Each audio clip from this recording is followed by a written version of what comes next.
bem-vindos. Aqueles que chegaram depois, boa tarde a todos que chegaram. E os que daqui a pouco estão chegando também sejam bem-vindos.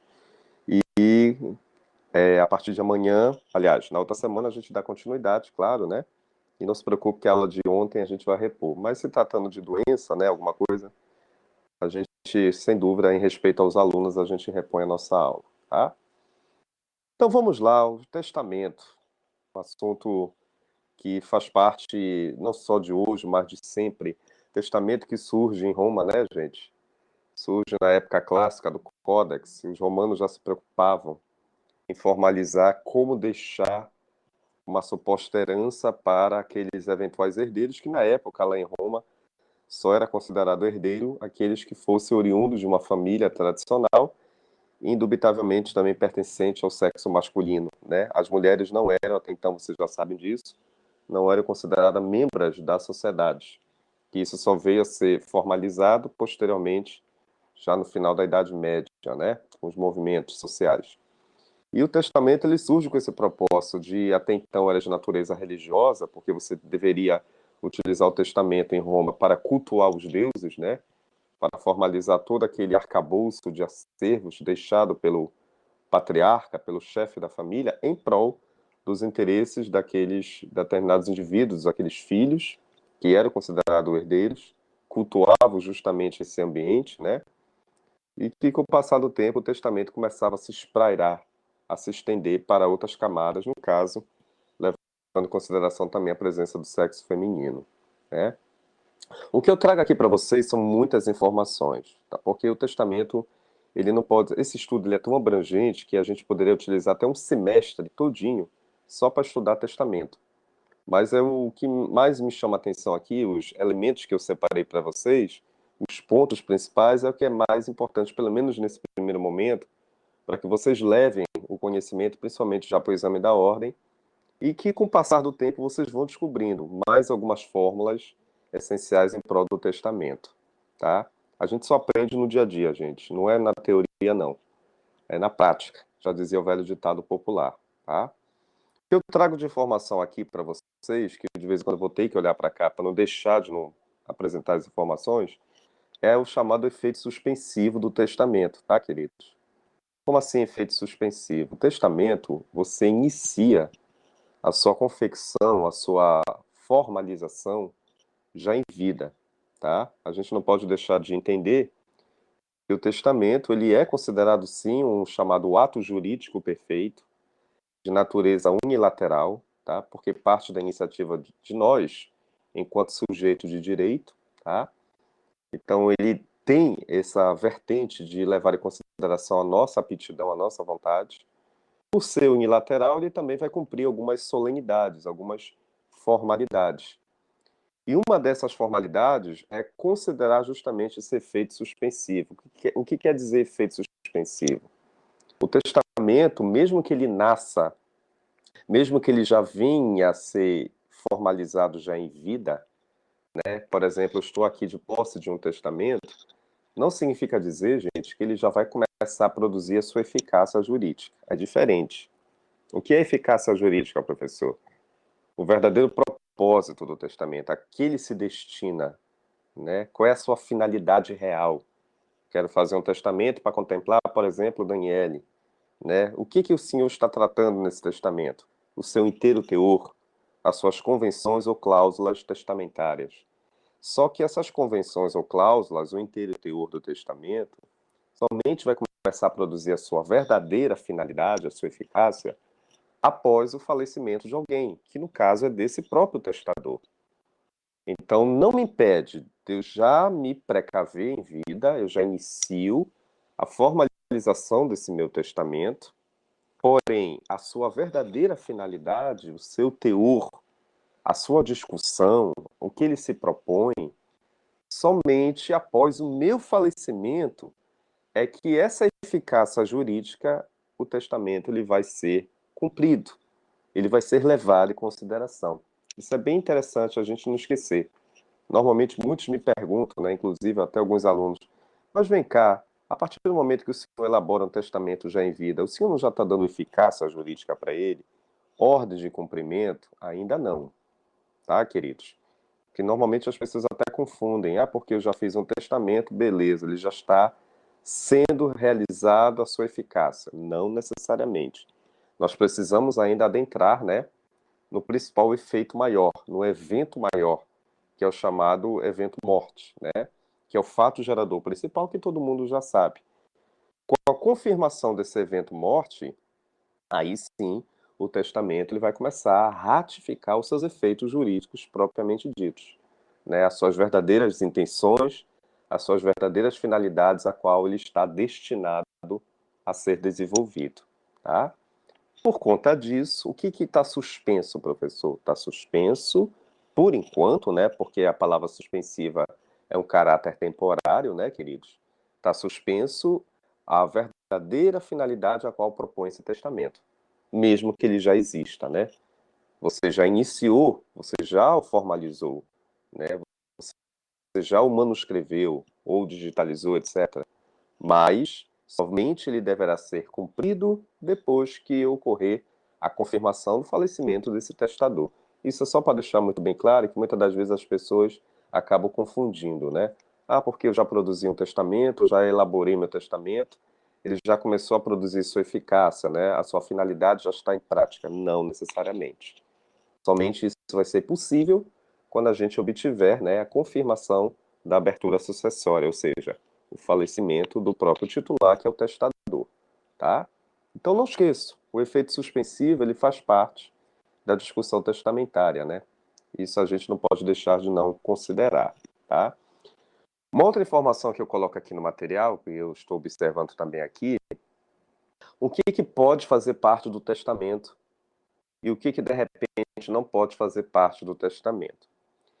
Olha, meus amigos e minhas amigas, se de repente existe, ou melhor dizendo, se de repente existir, né, o verbo é mais bonito, herdeiros necessários, tá? Isso aí foi o vento aí forte no meu, da minha porta aqui. Se de repente existir herdeiros necessários, tá? Esses herdeiros necessários, as suas cotas propriamente ditas, não devem de imediato já serem trazidas no testamento, tá? Melhor dizendo, os herdeiros necessários, as cotas desses herdeiros necessários, imediatamente já devem ser resguardadas e preservadas. Não impede de alguém aqui, de nós, por exemplo, já de mencionar no testamento a existência desses herdeiros necessários. Tá? Vocês sabem que uma universalidade 100%, havendo herdeiros necessários, já vão ter que resguardar para eles o quê? O quantitativo de 50%, né? Esse 50% leva em consideração justamente essa reserva das cotas em prol desses herdeiros necessários. Normalmente, no testamento, não há uma necessidade de você trabalhar essas cotas desses herdeiros necessários. Pelo contrário, né, você está resguardando, né, protegendo essas cotas. Né? E uma vez até me perguntaram, mas o senhor pode fazer essa menção no testamento? Posso. Né? Um casal, por exemplo, deixou 2 filhos, né? É óbvio que a cota desses filhos deverão ser resguardadas, porque eles são herdeiros necessários. Dentro de um universo 100%, indubitavelmente já vou ter que reservar, resguardar 50% que cabe a esses herdeiros necessários, tá? Então isso é bom deixar bem claro para vocês. Se existir herdeiros necessários, eu já sei de antemão que eu vou ter que já proteger imediatamente essa cota que vai caber a esses herdeiros necessários. Ou seja, dentro de um universo de 100%, 50% vai caber a eles, né? Então, normalmente, professor, o que nós trabalhamos no testamento, né? As demais cotas disponíveis, tá? Só lembrando aos senhores e às senhoras, por favor, se de repente, uma situação imaginária, por exemplo, existe um determinado herdeiro necessário, mas que de repente a sua cota foi descumprida, não foi respeitado sua reserva de 50% dentro de um determinado uma porcentagem, né, dentro de um proporcional, é óbvio que esse determinado herdeiro, ele tem todo o direito de depois buscar o judiciário e tentar justamente igualar a sua cota, né, buscar justamente um equilíbrio, tentar buscar esses 50%. Isso acontece muito, gente. Infelizmente, alguns testadores, eles não são orientados, inclusive já em vida. Por quê? Muitas das vezes existe um herdeiro necessário, a sua cota não foi respeitada, e o que é pior, esse determinado testador acabou ocasionando uma desproporção no momento de reservar essa cota, em que teoricamente ele deveria ter resguardado 50%, esse testador, ele acabou prejudicando esse herdeiro necessário e acabou reservando só para esse herdeiro necessário, por exemplo, uns 30%. E o que que acontece com esse herdeiro prejudicado necessário? Ele deverá buscar a via judicial competente tentando reequilibrar a sua cota, né? Acho que é o que nós chamamos de redução das disposições testamentárias. Um reequilíbrio das ações, né? Na verdade, professor, não é 30%, eu tenho direito a 50%. Eu sou um herdeiro necessário, então eu posso até peticionar para a justiça para tentar reequilibrar a minha cota, né? Buscar justamente esse meu percentual de 50%, a qual tenho direito de receber, tá? Então, para não confundir aqui vocês, até porque vocês estão iniciando esse estudo a partir de hoje, mas eu já quero deixar bem claro para todos que estão aqui em sala, futuros advogados e advogadas, né, que vão militar no civil, tá? Se existir herdeiros necessários, não há necessidade de você, de imediato, já querer trabalhar a cota deles no testamento. Pelo contrário, você vai resguardar a cota desses herdeiros. Você vai fazer menções, você vai elucidar, você vai explicar que essas cotas precisam já ser imediatamente reservadas, tá? Dentro de um universo 100%, óbvio, né? 50% cabe de direito a esses herdeiros necessários. Não há necessidade de você imediatamente já querer fazer cômputo de cálculos com base nessas cotas dos herdeiros necessários, não, tá? O que interessa é nós trabalharmos as demais cotas disponíveis, que ali, obviamente, vão estar à disposição não só dos herdeiros necessários, mas também à disposição de outros determinados sujeitos, né? Ah, professor, quer dizer o seguinte, que o herdeiro necessário, além de ter direito à sua cota legítima, né, ele também pode ter direito à cota disponível? Sim, gente, não tem problema nenhum, tá? Um pai, por exemplo, o testador no caso, né? Ele pode ter reservado a cota dos seus filhos, as chamadas cotas necessárias, né? Mas ele também pode trabalhar alguma cota disponível ali que sobrar e pode, de repente, contemplar somente a um dos dois filhos, não tem problema nenhum, né?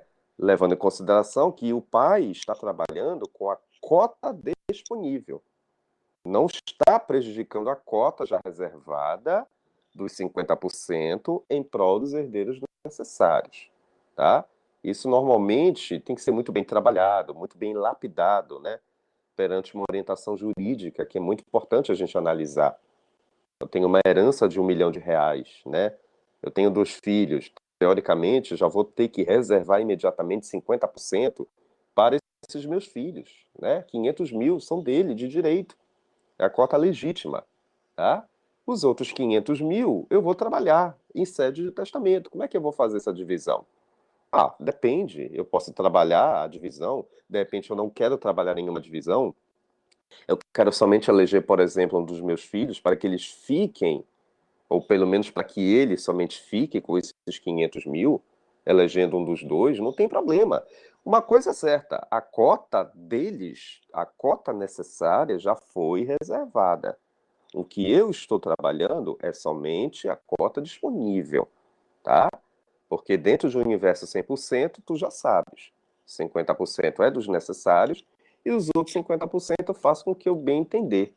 Inclusive até contemplando, se for o caso, um outro herdeiro necessário. É isso que o testamento vai se preocupar, gente. Tá? O testamento ele trabalha normalmente, regra geral, reservando a cota dos herdeiros necessários, se assim existirem, né? E trabalhando, obviamente, os outros 50%, que eu chamo de cota disponível. Posso reservar para quem bem entender, inclusive até para o outro herdeiro necessário.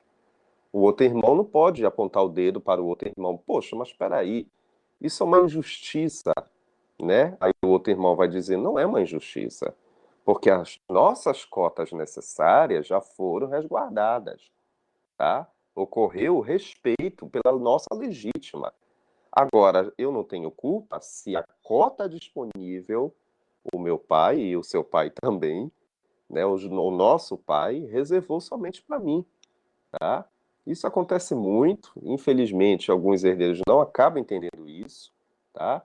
Mas se for dentro desse aspecto, não tem problema nenhum. Preservando o percentual dos 50% que cabe aos herdeiros necessários, os outros 50% eu posso trabalhar para aqueles quem eu bem entender, inclusive até os próprios herdeiros necessários, tá? Agora, uma vez me perguntaram, professor, mas se não tiver nenhum herdeiro necessário? O testador ele não deixou nenhum herdeiro necessário diretamente associado a ele, né? Ou seja, vamos imaginar, por exemplo, que o indivíduo não tinha filhos, não tinha pais e não tinha nem esposa nem companheira, mas ele só tinha irmãos. E aí, professor, ele pode fazer o mesmo cômputo de cálculo que o senhor acabou de dizer? Vai haver a cota de herdeiros necessários? Não, né, gente? Porque tu já sabes que os herdeiros necessários somente são os filhos, né? São os pais, ou cônjuge ou companheiro. Se não existir herdeiros necessários, aí sim eu posso testar os 100% para quem eu quiser. De repente só para um irmão meu, de repente para um amigo meu, para um primo, para um tio, tio-avô, sobrinho-neto, um amante, seja lá quem for, tá? Não havendo herdeiro necessário, você contempla a quem você tiver interesse, tá? Levando em consideração justamente a regra dos chamados herdeiros necessários, que devem reservar os 50% em prol para eles, tá? Então isso é bom, é importante você saber que o testamento, ele precisa deixar bem claro lá na cláusula testamentária, vocês que em breve vão elaborar testamento, mas se tiver herdeiros necessários, por favor, vocês mencionem no testamento as reservas das cotas que para eles têm direito a receber. Vocês têm que fazer essa ressalva, né? Existem filhos, as cotas estão perfeitamente reservadas, cumprindo a cota da legítima 50%, a qual incumbe a esses determinados herdeiros, pelo qual estamos somente trabalhando com as chamadas cotas disponíveis. As cotas necessárias dos herdeiros necessários já estão devidamente reservadas, protegidas, resguardadas de pleno direito. Isso é bom deixar bem claro. Isso tem que estar muito bem definido no testamento, meus amigos. Do contrário, muitas das vezes pode ocasionar, né, esse rompimento, pode ocasionar uma anulação do testamento, uma redução das disposições testamentárias, e aí o juiz vai ter que proceder, de repente, uma descaracterização desse testamento, tá? Que infelizmente acontece muito.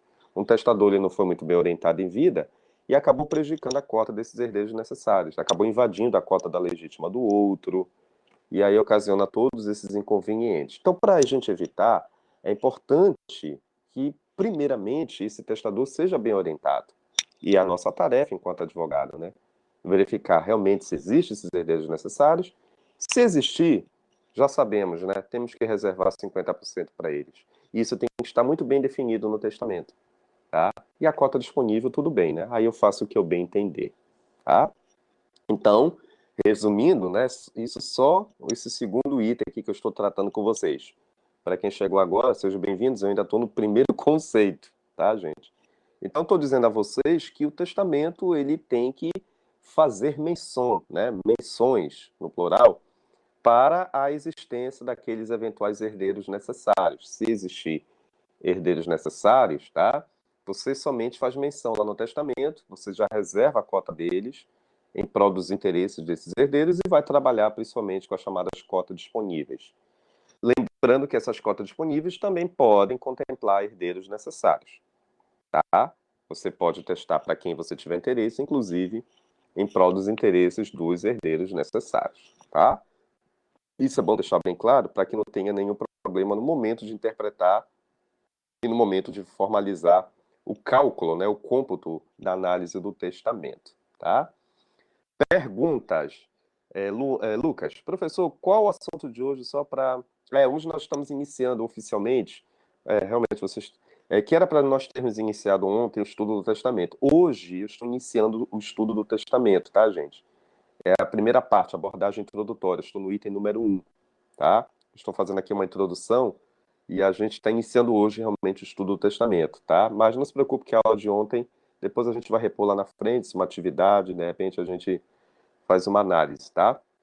Então, para quem chegou depois, quem já pegou um pouquinho o barco andando, eu já falei de duas coisas importantes para vocês, que você já deve ter anotado, tá?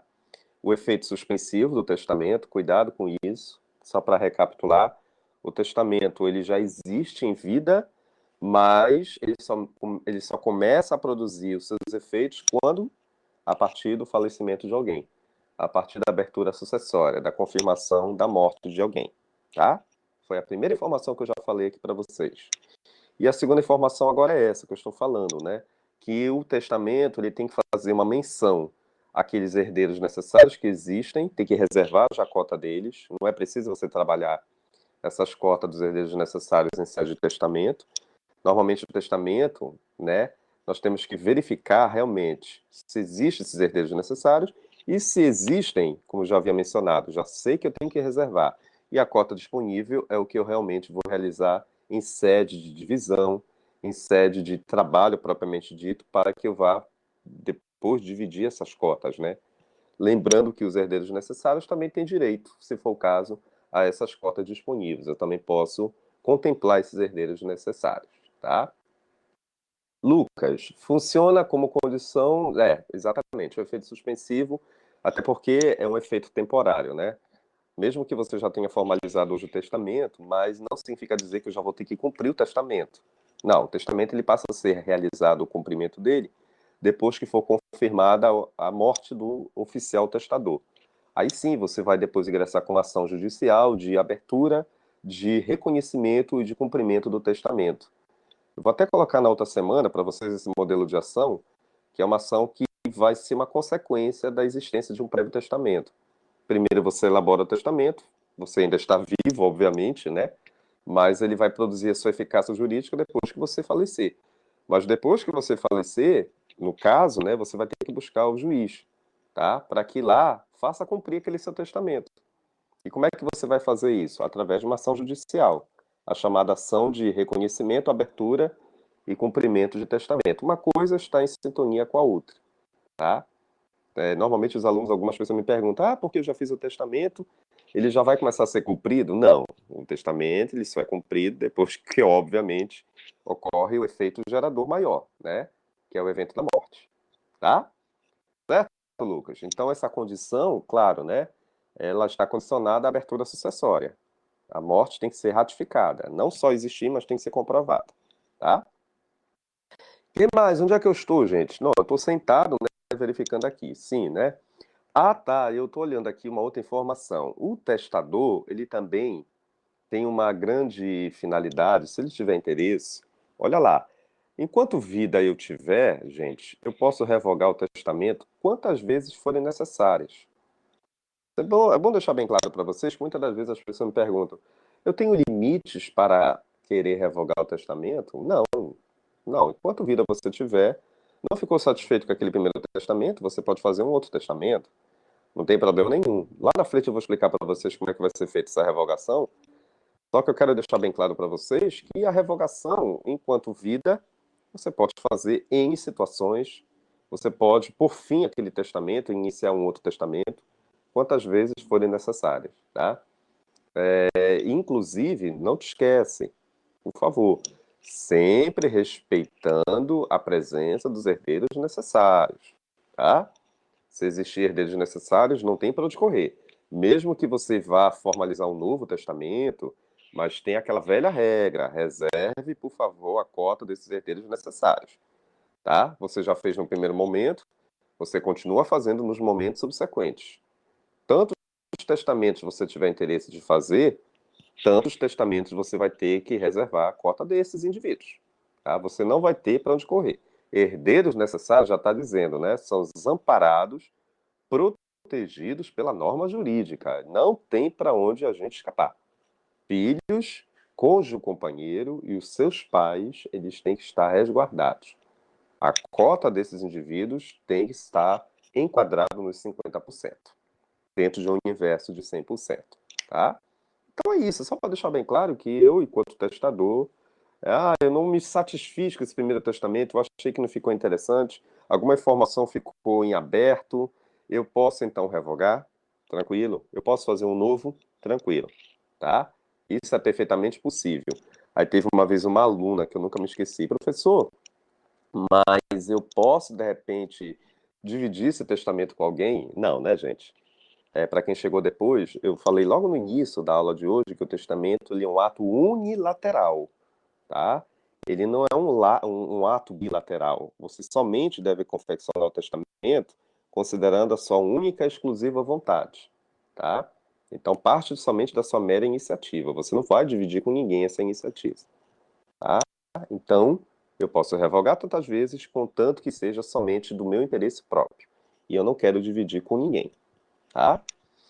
Por outro lado, também trago a discussão aqui, vocês se lembram que eu já falei isso lá no passado, que mesmo se tratando de testamento, mas cuidado com as eventuais dívidas, né, gente? Lá vem, professor, estava muito bom até agora, mas o senhor já vai falar de dívida? Pois é.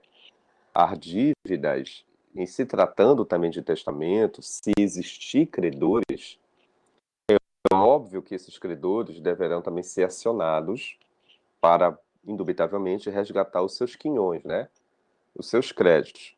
É só para deixar bem claro isso para vocês todos aqui da sala, não é porque eu vou ter uma dívida, por exemplo, que o meu testamento ele não vai abarcar, não vai envolver a discussão dessas dívidas. Pelo contrário, tá?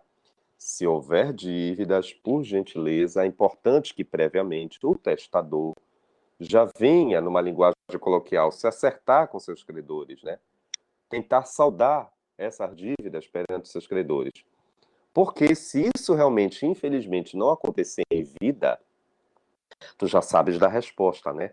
Mesmo após o falecimento do testador, o testamento já foi formalizado, mas existe ali determinados acervos que estão mencionados no testamento.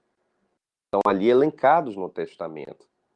E é óbvio que o juiz, antes de mandar cumprir esse testamento, a primeira providência de imediato, tu já sabes, né? É tentar saldar essas dívidas. É uma condição importante, tá? É um fato gerador primordial. Eu não posso iniciar o cumprimento de um testamento sem que antes as dívidas já estejam quitadas, saldadas perante aqueles eventuais credores. Isso daí é uma regra clássica. E aí, professor, os credores vão acionar quem? Óbvio, né, gente? Eles vão acionar o espólio, porque ele já existe o espólio. Ele está mencionado, inclusive, no testamento, tá?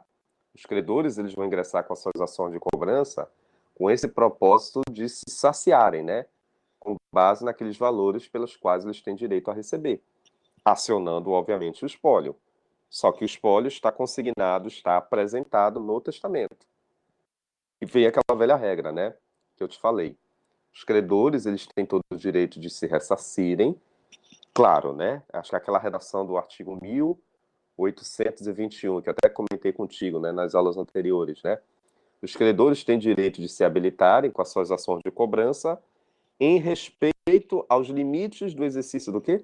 Da força da herança. Eu tenho o direito de buscar o meu quinhão, de receber, contanto que eu respeite aquilo que a herança também tem a me ofertar, tá? E aqui não vai fugir a regra no testamento. Ah, porque o fulano de tal, ele fez um testamento, ele está deixando ali um legado, está deixando uma herança, mas cuidado também se ele não tiver deixado um determinado credor, né? Ou devedores, tá? Se ele estiver na condição, melhor dizendo, de devedor. Porque esses credores têm todo o direito também de acionar o judiciário, mesmo tendo já acontecido a abertura desse testamento, ou mesmo já tendo ocorrido o falecimento desse testador. É o direito dos credores tentar ressarcir os seus quinhões, sem dúvida nenhuma. E aí tu já sabes, eles vão acionar o espólio, tá? Então isso é bom deixar bem claro, que é direito dos credores sim resgatar suas dívidas, quer seja já em vida, muitas das vezes acontece muito, já na maioria dos casos, né? Mas nada vai impedir os credores de também se habilitarem, mesmo depois do falecimento do testador. Tá? Eu já participei já de, não muitas audiências, mas de 3 audiências, salvo me engano, que levavam em consideração justamente o direito do credor querer ser ressarcido, né? De buscar o ressarcimento acionando o espólio. Nessa época, incrível que pareça, essas 3 audiências que eu participei, eu estava defendendo até o espólio. É claro, né, queridos, que a gente tinha que negociar, né? Foi feito da forma mais transparente possível para ressarcir esses credores. Porque o fulano de tal, o testador em vida, não conseguiu saldar esses credores. E aí eles tiveram, os credores, que se habilitarem, ingressarem com as ações de cobrança, acionando o espólio. Só que o espólio estava consignado onde? No testamento, tá? Então, o juiz ele não podia avançar para um cumprimento de testamento sem que antes tivesse o pagamento da dívida dos credores. Óbvio, né, gente? E aí o advogado tem essa tarefa, esse jogo de cintura, né? Vamos tentar negociar, verificar o valor atual da herança, do espólio, né? Vamos ver quantos credores são, respeitando a cota de cada um. Vamos verificar também se esses credores, alguns são preferenciais ou não necessariamente. Ainda tem isso, né? Porque vem aquela velha regra do direito empresarial que tu já estudaste, né? Existem os quirografários, existe aquelas modalidades dos preferenciais, e aí a gente tem que verificar, de acordo com a proporção que cada um vai receber, dentro da sua categoria. Então, isso é perfeitamente possível. Vocês que vão militar em breve no civil. Não pode um testamento ser cumprido, ser analisado com pendência de débitos. Tá? Isso daí é uma regra clássica no direito das sucessões, não só para testamento, inclusive para inventário, né, que logo logo vamos discutir esse assunto. Isso daí a gente não pode fugir à regra. Depois que tiver tudo kit, saldado, com termo de homologação de dívidas saldadas e quitadas, aí sim nós podemos realizar o cumprimento do testamento. Tá? Só para deixar bem claro que os credores podem resgatar em vida e também pós-morte, estender para a abertura sucessória. Tá? Assim, olhando aqui o material, por outro lado, né, uma outra informação que eu trago aqui para vocês, que é importante, uma vez que caiu até na OAB há muito tempo atrás, não existe regra da prescrição em sede de testamento, tá, gente? Só bom deixar bem claro que vocês vão encontrar muito nos livros isso. O testamento, ele não tem tempo necessário para vigorar, tá? Enquanto vida tiver o testador.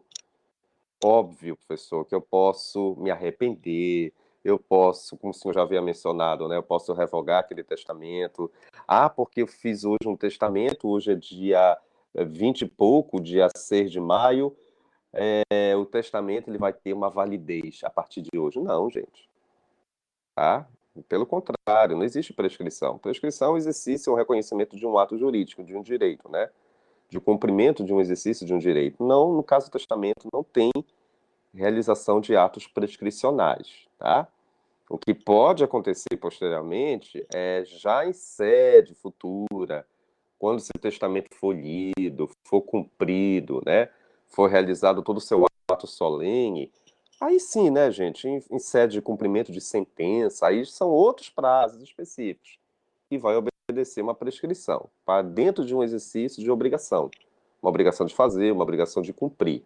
Mas o testamento em si, o instrumento testamento, não tem regra nenhuma de prescrição a ser formalizado o seu cumprimento. Só para deixar bem claro isso, que se cair na OAB, a OAB gosta de fazer umas pegadinhas para os candidatos. Ah, porque, levando em consideração que o fulano de tal, no dia 6 de maio de 2021, que é hoje, né, realizou o prazo, ele formalizou seu testamento sobre a vigência de até um ano, né, para fins de ser realizado a sua análise. Não, gente, não tem que ter prazo nenhum para testamento, tá? O prazo, ele vigora enquanto vida tiver o testador. Depois que ele falecer, vamos para a segunda etapa, nós vamos reconhecer o testamento e, ao mesmo tempo, vamos determinar o seu cumprimento. As consequências do cumprimento do testamento, em sede de cumprimento de sentença, dentro da regra do processo civil, aí é outra história. Aí a gente pode determinar prazos, o juiz competente, dentro da regra de uma prescrição. Aí é perfeitamente possível. Mas a instrumentalidade não obedece nenhum prazo prescricional. É isso que eu gostaria que Vossas Excelências não esquecessem, tá? Que muitas das vezes tem alguns alunos que confundem. Ah, porque eu fiz um testamento hoje, eu tenho que determinar um prazo para que ele vá vigorar, professor, para que ele vá viger. Não, não, não, não. Testamento, já que você ainda está vivo, você pode revogar, você pode fazer outro, você pode pôr fim. Não importa. E mesmo que depois amanhã você vá falecer, a consequência é que esse testamento ele vai ser analisado e cumprido. Tá? Agora, os efeitos do cumprimento, em sede de cumprimento de sentença, aí sim, né, vai obedecer prazos processuais, que obviamente tem que respeitar a prescrição. Mas isso daí é uma consequência. Agora, o instrumento testamento, não. Ele não obedece nenhum prazo prescricional específico, tá? Só para deixar bem claro que a OAB ela mistura. Ela vai te dizer que vai ter que respeitar um prazo para formalizar um testamento em vida. Pelo amor de Deus, não vai dizer isso que isso está certo. Tá? Você vai dizer que enquanto vida tiver o testador, não existe prazos específicos para reconhecer e formalizar testamento. Pelo amor de Deus, não vai fazer isso. Tá? Ah, sim, olhando aqui pelo teu material. Por outro lado, além da prescrição, que o testamento é imprescritível, né? É isso que eu quero que você não esqueça, que o testamento em si é uma regra imprescritível, tá? E não te esquece também, eu coloquei aqui no teu material. Você tanto pode discutir questões patrimoniais, né? Bens móveis, bens imóveis, por exemplo, como questões não patrimoniais. Você também pode perfeitamente discutir isso. Exemplo de questões não patrimoniais, reconhecimento, por exemplo, de uma filiação, reconhecimento de exercício de uma tutela testamentária, reconhecimento, por exemplo, de uma filiação socioafetiva, reconhecimento, por exemplo, daquela regra, te lembra daquela regra da indignidade que nós estudamos? Ah, eu vou declarar a Lorena, por exemplo, como indigna, né? Já que ela fez um ato daquelas redações lá que nós discutimos, né? Um ato de indignidade, lá do 18 e 14, eu vou aproveitar e já elaborar um testamento com esse propósito de um dia fazer com que ela venha a ser excluída da futura herança. Você já pode fazer esse testamento, tá? Então, esses atos não patrimoniais, você também pode discutir em sede de disposição testamentária, não tem problema nenhum, tá? Tanto o âmbito patrimonial como não patrimonial são perfeitamente aceitos em sede de regra testamentária. Agora, cuidado, o que que eu não vou discutir no testamento? A exemplo que a gente já até formalizou lá no passado, né? O que que não vai fazer parte desse circuito testamentário? As chamadas disposições extrapatrimoniais. Cuidado com isso. Disposições extrapatrimoniais, traduzindo em miúdos, significa dizer o quê? Os chamados direitos personalíssimos. Eu acho que não é mais novidade para você isso, né? Aqueles direitos elencados lá no artigo 11, tá? Direito à imagem, direito à honra, direito à vida, são de natureza imprescritíveis, irrenunciáveis e inalienáveis. Tu já sabe disso, né? Então, esses direitos personalíssimos, prescritos lá no artigo 11 do Código Civil, indubitavelmente você não trabalha isso em testamento. Ah, por exemplo, eu vou fazer um testamento para doar minha honra. Não existe isso, né? Isso é um ato inexistente, tá? Para doar minha imagem, tá? Não, isso são direitos inerentes ao próprio sujeito, tá? Ao próprio ser. Então, não tem como você transparecer e nem transferir esse ato que lhe pertence. Já está dizendo, né? É personal, pertence ao sujeito. Por conta disso, o testamento ele descarta esses determinados atos específicos, tá? Então, por gentileza, recapitulando, somente eu vou trabalhar em sede testamentária, né? Atos de natureza patrimonial, que é a regra geral, né? Mas também posso trabalhar atos não patrimoniais, precisamente prescritos em lei, né? Com base justamente em reconhecimento de filiação, de paternidade, e principalmente a regra da dignidade, também é perfeitamente possível, né? E foge essa regra, descarta essa regra, a natureza extrapatrimonial, que aí está direcionando para a regra dos direitos personalíssimos. Salvo me engano, Vossas Excelências já estudaram lá no artigo 11, tá? E isso não é mais novidade para vocês, porque eu também já discuti isso, né? Tu te lembras lá no capítulo 2, salvo me engano, que nós discutimos o que que eu não transfiro com a herança. Te lembra? Professor, o que que não se transfere com a herança? Exemplo, os direitos personalíssimos, tá? Isso também é perfeitamente aceitável dentro da regra do testamento. Foge essa regra em sede testamentária, tá?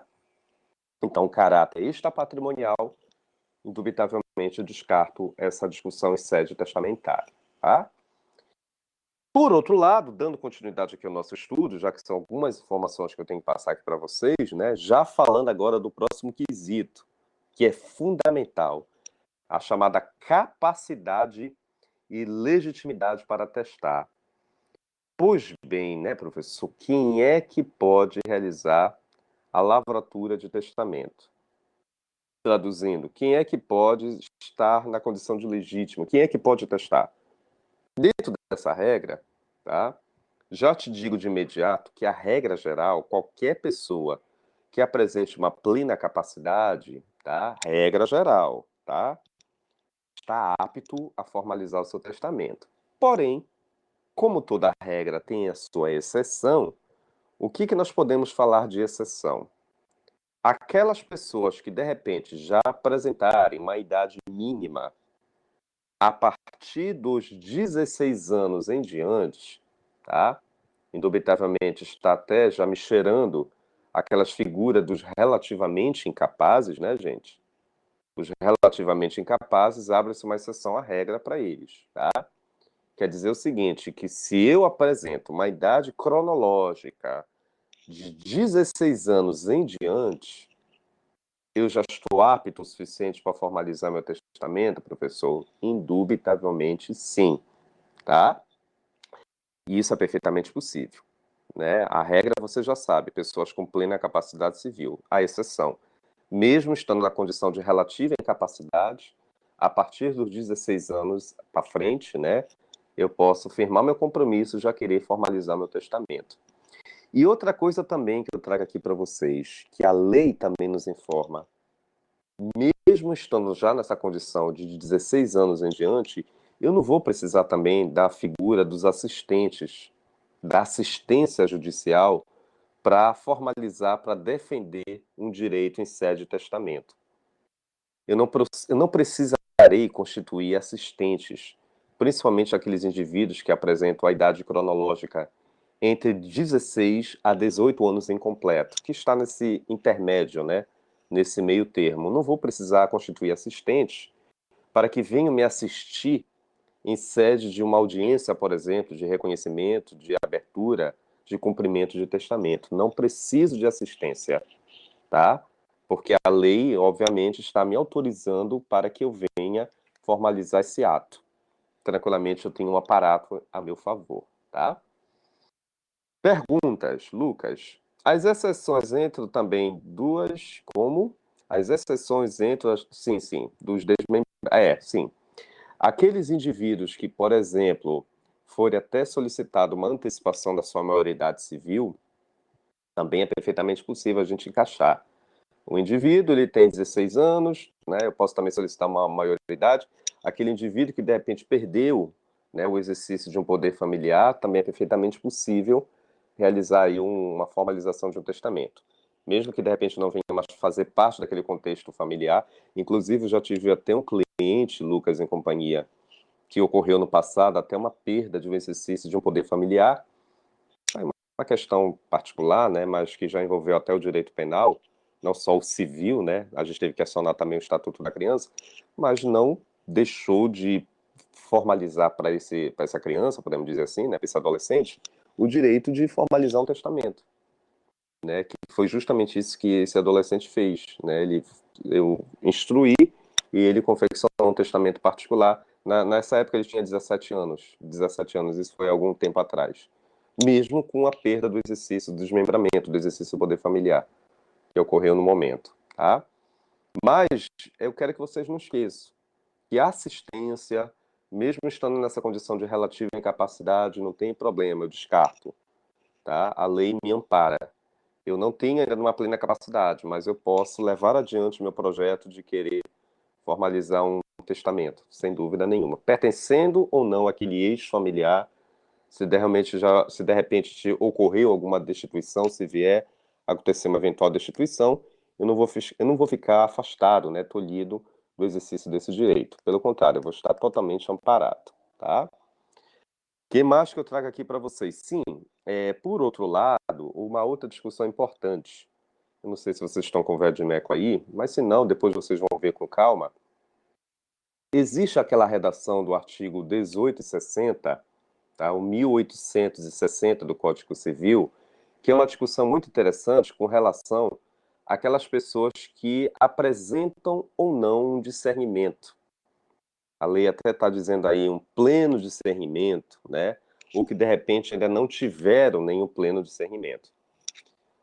A pergunta que não quer calar: professor, os relativamente capazes, o senhor acabou de dizer que eles podem realizar um testamento. Mas o que realmente vai nos interessar? Quando é que realmente aquelas pessoas vão estar com a sua sã consciência comprovada? Porque tu sabes que os relativamente capazes, a própria etimologia relativamente, são situações de crises que essas pessoas vão vivenciar. Tu imaginas, por exemplo, uma pessoa viciada, né? Um ébrio habitual, um viciado em toxicomania, né? A pessoa que vive para droga, podemos dizer, o consumo. Mas a pergunta não quer calar: será que realmente essas pessoas podem formalizar o seu testamento? Bom, regra geral, são relativamente capazes, eles podem. Mas aí a pergunta: eles podem, vírgula, né? Eles podem enquanto estiverem com a sua sã consciência comprovada, né? Aí é que tá. Tem até uma frase até interessante do Zeno, uma vez até eu conversei com ele sobre isso, do Zeno Veloso, que ele diz o seguinte: olha, enquanto o camarada não está no seu momento de crise, por exemplo, imagine um cara que vive de dependência de alcoolismo, um alcoólatra, né? Que é um ébrio habitual, né, gente? Isso é muito sério. Se o cara, de repente, ele não está naquele momento de alcoolismo, ele está na sua sã consciência, o Zeno comentando, né? Ele pode muito bem aproveitar esse momento e querer formalizar seu testamento. Ele está naquele determinado estágio com sua plena sã consciência. Indubitavelmente que o testamento ali ele vai ser válido, ele vai ser reconhecido. O problema é o camarada querer formalizar um testamento quando ele não tiver com a sua plena sã consciência. Não sei se vocês estão me fazendo entender. Durante o momento, o estágio da sua crise, até porque você acabou de dizer que ele é um relativamente incapaz, né? Se eu não tiver pleno discernimento dos meus atos, detalhe, e isso tem que estar de uma forma absoluta. Gente, é óbvio que a resposta é direta. Até uma criança de 1 ano vai te dizer: esse testamento não vai ter nenhuma validez. Primeiro estava no meu estágio avançado, que eu não estava em sã consciência. Eu não posso formalizar nenhum testamento durante esse momento que eu estiver vivenciando, tá? Então, essa redação desse artigo 1860 eu acho bem interessante, é porque a gente quer fazer justamente a grande pergunta que não quer calar. O que realmente vai caracterizar esse pleno discernimento? Realmente, eu vou querer formalizar meu testamento, é um direito meu. Mas eu não posso esquecer que eu sou uma pessoa que tenho problemas. Eu tenho alguma dependência química, eu vivo sob cuidado, sob uma custódia, né? Agora, enquanto eu estiver com a minha plena sã consciência definida, tranquila, mesmo que seja um momento temporário, mas, já dizia o velho Zeno, né, o mestre Zeno, nesse interregno de período que você está tranquilo com a sua sã consciência, que teoricamente você está dialogando, que você está entendendo a sua própria realidade, não te impede de você formalizar seu testamento, mesmo que você saiba que você não é uma pessoa, teoricamente, com plena capacidade civil. Você tem problemas, você tem uma dependência, você tem um problema psicológico, imaginando, por exemplo, né? Agora, nesse exato momento, eu tenho ciência dos meus atos. Eu não estou na minha crise. Posso formalizar meu testamento, tá? O que eu não vou poder fazer é quando, obviamente, eu detiver, né, quando eu não estiver na minha sã consciência, ou seja, de caráter absoluto. E realmente não tem como a gente reconhecer esse testamento. Aí ele tem que ser descaracterizado, anulado de pleno direito, tá? Por isso que eu coloco aqui no material de vocês, né? O que não tem o pleno discernimento é totalmente diferente com ausência de discernimento. Uma coisa é ter um discernimento reduzido, perfeitamente possível, né? Eu entendo aquela realidade pela qual estou vivenciando. Tenho uma certa noção de espaço e tempo, mesmo que seja reduzido, mas eu tenho noção. Posso fazer um testamento, não tem problema. Agora, diferentemente, se eu não tiver o pleno discernimento dos meus atos, é aquele estágio avançado pela qual eu já estou vivenciando. É o camarada realmente, já dizia alguns autores, né? Ele não sabe nem se estão vivendo, né? Aí não tem como a gente avançar, né, queridos? É o que a redação do 1860 está dizendo. Nós temos que muito bem diferenciar quem apresenta um discernimento, quem de repente apresenta discernimento reduzido e quem realmente não apresenta nenhum discernimento. São três situações. Você apresenta discernimento, você tem um discernimento reduzido ou de repente você não tem nenhum discernimento. E aí nós temos que levar em consideração o contexto pela qual aquele indivíduo vai estar vivenciando, para ter a finalidade de querer formalizar seu testamento, tá? Então isso você pode deixar bem claro que vai vivenciar a realidade pela qual você está ali perpassando, tá?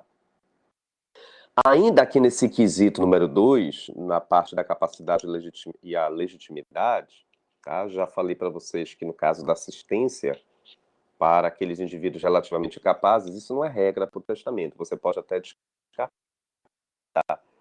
porque já reafirmo novamente para vocês, mesmo o indivíduo com a sua relativa incapacidade, perfeitamente, eu posso lavrar, formalizar meu testamento. Não precisarei da figura de um assistente, tá?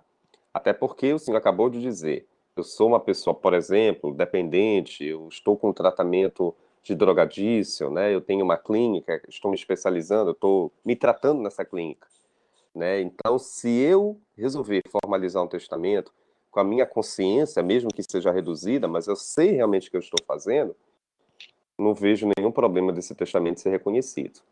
O que não pode acontecer é quando eu estiver no momento de períodos, né, que eu não estiver com a minha plena consciência, né? Aí quando realmente estiver com a minha ausência por completo, não tem como esse testamento ser formalizado, tá? Mas a gente também não pode esquecer quem são esses legitimados. É isso que eu quero que vocês não esqueçam. Quem é que eu posso legitimar, gente, para formalizar o testamento? O testamento ele vai envolver quem, precisamente, né? Dentro dessa regra ainda da capacidade da legitimidade. Quem são esses contemplados? Uma coisa você já sabe. Qualquer herdeiro, quer seja legítimo, quer seja necessário, tranquilamente eles podem estar na condição de contemplados e também na condição de contemplar. Então você tanto pode ser o testador, aquele indivíduo que vai ter a primazia de lavrar o seu testamento, como aquele indivíduo que vai ser o beneficiário, que eu vou denominar de testamenteiro. Repito, qualquer herdeiro legítimo ou qualquer herdeiro necessário é perfeitamente possível, tá? Aí eu vou estender, né, para outras categorias de determinados indivíduos. Inclusive, por exemplo, até mencionei aqui no teu material, o testamento, ele envolve aqueles que de repente nem existem. Os não concebidos, por exemplo, tu te lembra dos não concebidos? A chamada prole eventual? Professor, o senhor falou isso no passado, eu falei. Lá naquela redação do artigo 1800, parágrafo 4º, claro que ninguém aqui está para gravar artigo, né? Mas tu te lembras, por exemplo, que eu falei lá algum tempo atrás que eu posso contemplar, por exemplo, o filho da Lorena. Mas a Lorena pode olhar para mim, mas eu não estou grávida, professor. É, Lorena, mas eu já quero prever, entre aspas, o futuro. Eu quero contemplar um testamento para o teu futuro filho, né? Aquele que está por vir algum dia, a prole eventual, né? Em prol do interesse desse determinado indivíduo. Então eu posso formalizar um testamento para os não concebidos, tá? Então isso o testamento ele aceita, tá? O testamento aceita para os concebidos na condição de nascitura, que tu também já sabes. Existe aquela expectativa de direito, né, gente? Claro, né, que o nascituro está naquela fase que antecede, embrionária. Já até passou a fase embrionária, né? Nós estamos já na fase já dos 4 meses em diante, que já avançou o estágio, né, lá da formação do feto. E aí eu posso também contemplar o testamento em prol do interesse do nascituro. Bom, o problema é, a gente quer que realmente vá ser confirmado o direito do nascimento desse indivíduo, né? O senhor acabou de dizer que vive uma expectativa. Então, o que adianta formalizar um testamento, mas no dia do cumprimento da abertura desse testamento, constatou-se que o indivíduo, infelizmente, nasceu morto, na condição de natimorto, né? Infelizmente, o testamento deverá ser derrogado de pleno direito, tá? Não deverá ser levado mais adiante, o seu cumprimento. Ah, então, isso eu já expliquei para vocês. É só para deixar bem claro que o testamento ele envolve esses sujeitos. Não só os vivos, que já nasceram com vida, mas aqueles que antecedem o nascimento com vida.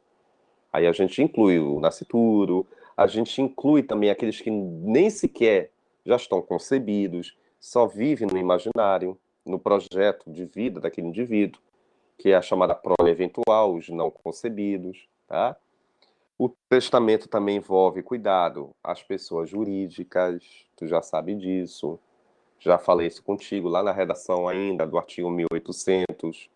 Salvo me engano, acho que era aqueles incisos primeiro e segundo, né? As pessoas jurídicas de natureza, principalmente privada, né, podem também ser contempladas em testamento.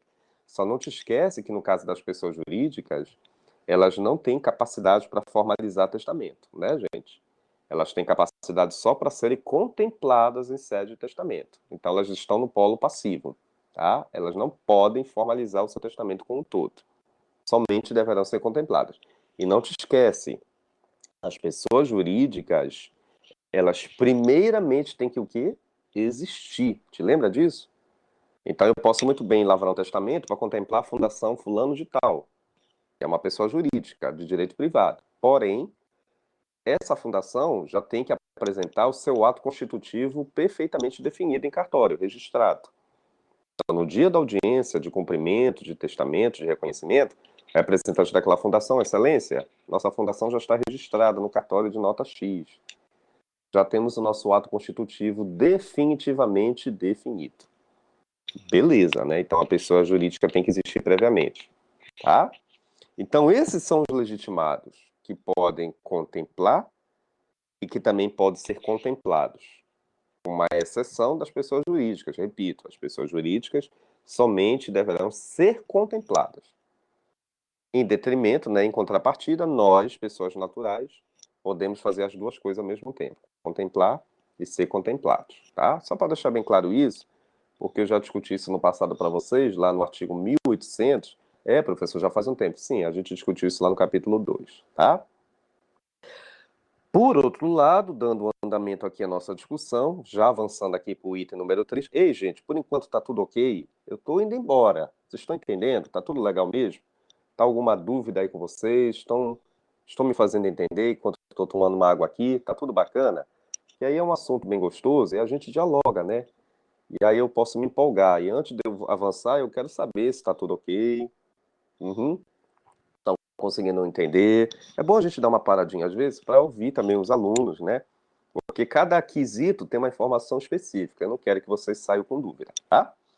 Beleza, então já que a turma está concordando, a gente passa para o próximo quesito. Eu gosto muito desse quesito, que é o testamenteiro, que é o item número 3 que vocês estão notando, né? Olha, cada um de nós aqui pode ser um dia nomeado testamenteiro. Tá? Testamenteiro quem é, professor? É o guardião do testamento. Alguns livros até mencionam, né? São os zeladores do testamento, né? São os manda-chuvas. São aqueles que vão conservar o testamento em prol do interesse, não só muitas das vezes deles próprios, como também do interesse dos outros determinados herdeiros, tá? Então, toda vez que nós ouvirmos falar em testamenteiro, é um indivíduo que vai ser ali formalizado, nomeado pelo próprio testador, com esse intuito único e exclusivo de conservar o testamento, de gerenciar o testamento, de administrar o testamento. É uma tarefa importantíssima que o testamenteiro deverá zelar, deverá formalizar a partir do momento que ele confirmar a sua condição, tá? Então ele vai ter esse mumus, né, essa responsabilização perante o Estado jurisdicional. Levando em consideração, meus queridos e minhas queridas, que o testamenteiro somente deverá ser pessoas naturais. Pelo amor de Deus, anotem isso que eu acabei de dizer, tá? Somente deverá figurar na condição de testamenteiro pessoas físicas. Claro, né, gente? A resposta é óbvia. O que eu acabei de falar anteriormente para vocês? Pessoas jurídicas não podem fazer testamento, somente podem receber testamento, tá? Estão figuradas no polo passivo. Por conta disso, o testamenteiro somente deverá figurar na condição de pessoas naturais. Nós, tranquilamente, podemos estar nessa condição de testamenteiro, tá? Um fato curioso também que Vossas Excelências não podem esquecer é que é possível, diferentemente do testador, mas o testamenteiro ele pode dividir a sua tarefa para com outros testamenteiros. Olha que interessante, né? Então, por exemplo, a Lorena pode ser testamenteira juntamente com o Lucas. Ambos foram nomeados pelo professor Ari testador. O professor Ari testador, ele resolveu nomear mais de um testamenteiro. É claro que vocês devem estar se perguntando o que leva muitas das vezes, né, professor, o testador querer nomear mais de um testamenteiro. Olha, gente, vai depender muito da complexidade da discussão da herança, que ali vai ser analisada, vai ser discutida, né? Pode ser uma herança muito complexa, pode ser uma herança que não necessite somente da intervenção de um sujeito que vai gerenciar e administrar, mas vai depender mais de um interessado. Pode ser bens espalhados por outros cantos de outros municípios, e aí o trabalho vai ter que ser direcionado para mais de um indivíduo, tá?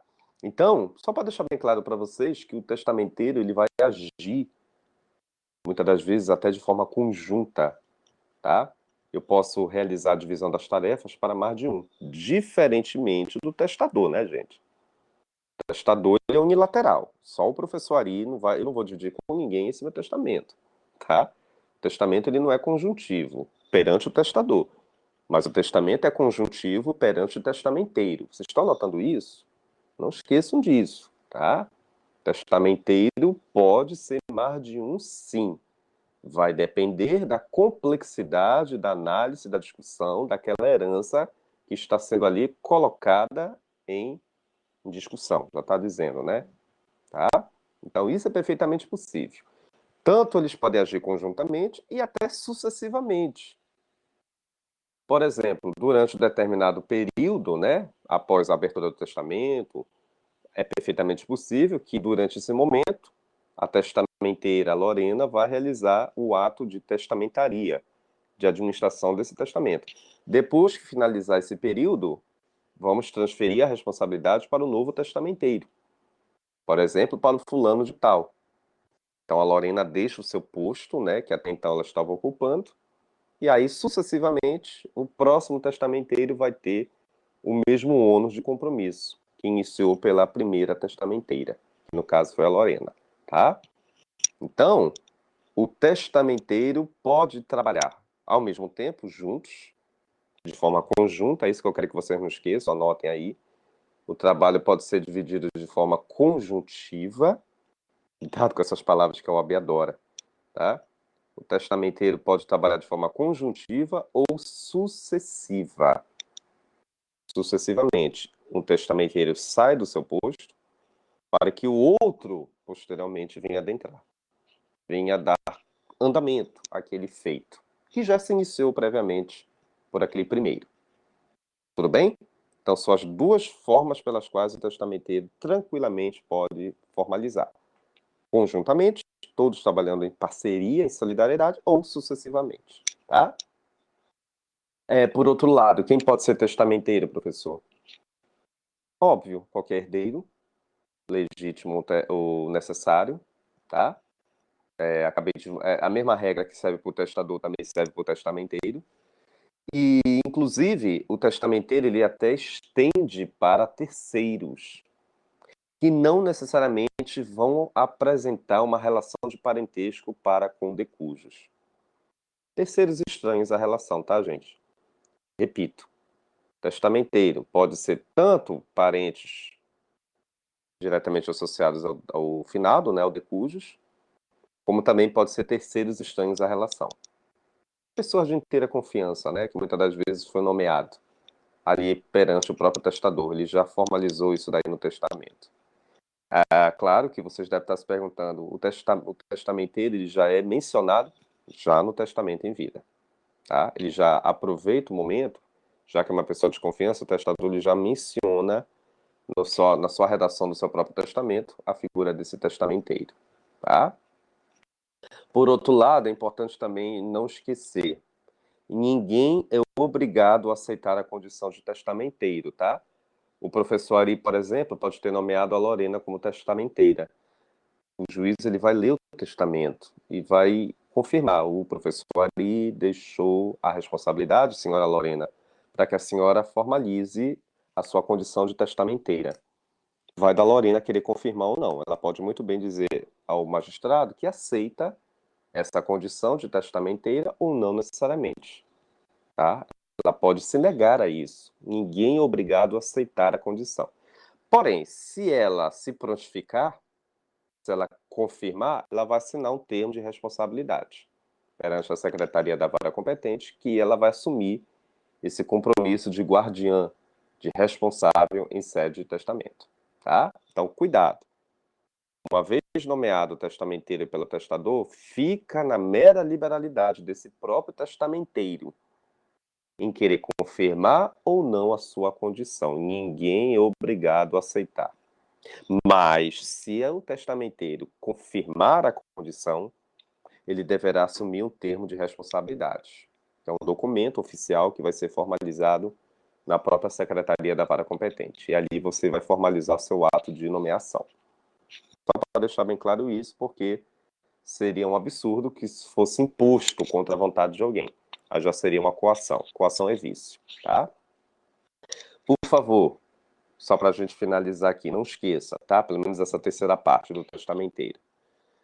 Se não existir nenhum outro herdeiro legítimo ou necessário que de repente venha exercer a figura do testamenteiro, principalmente daqueles parentes, né? Os legítimos. Se não tiver nenhum outro herdeiro, obviamente que o juízo ele pode até nomear um indivíduo, esse profissional competente que eu vou chamar de testamenteiro dativo. A palavra dativa tu já sabes, é aquele nomeado para aquele ato. Enquanto existir herança, enquanto existir legado, o testamenteiro o juiz vai nomear. O testamenteiro dativo chama a atenção que é a justiça que está nomeando, diferentemente da regra geral que é o testador, que já se precavém, né? Já formaliza isso no testamento. Mas pode acontecer uma situação excepcional. Por exemplo, a Lorena não quer ser testamenteira, mesmo que eu tenha nomeado ela no meu testamento, mas já que não existe mais ninguém diante de uma constatação de herdeiros, teoricamente não existe mais ninguém associado ao de cujos, né? Lorena, teoricamente, era a única herdeira notoriamente reconhecida.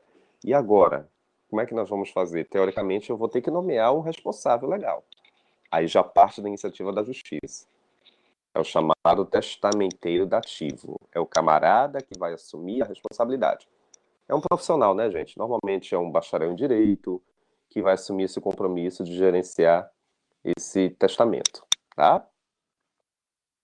Certo, gente? Tudo tranquilo, perfeito. Bom, considerando que já são 4h30, na próxima aula eu vou dar continuidade aqui no assunto, aqui para vocês de testamentos. Essa só foi a primeira parte. É um assunto um pouquinho longo, mas a gente vai desenvolvendo de uma forma mais branda possível, bem tranquila, levando em consideração que, em virtude da ausência de ontem, mas a gente depois vai repor a nossa aula, tá? Mas hoje eu vou fechar por enquanto aqui nessa regra do item número 3. Próxima aula a gente vai dar continuidade, e aí a gente vai dar continuidade justamente já nas modalidades do testamento, que tem ainda algumas coisas para falar aqui para vocês, tá bom? Desde já agradeço vocês que estiveram já aqui presentes. Não esqueça da frequência que está lá na sala, né? E na outra semana a gente vai falar da segunda parte do testamento. Mais coisa ainda tem para falar e a gente já vai falar depois das modalidades, tá bom? Desde já, obrigado a todos. Amanhã eu vou passar aqui para vocês o vídeo dessa aula de hoje. Eu já posto lá na sala, tá, gente? Meu muito obrigado a todos. Até a próxima semana com a nossa segunda parte do estudo do testamento. Tá? Um grande abraço para vocês e a gente se vê na nossa próxima aula. Um abraço, gente. Bom final de semana para todos. Estudo.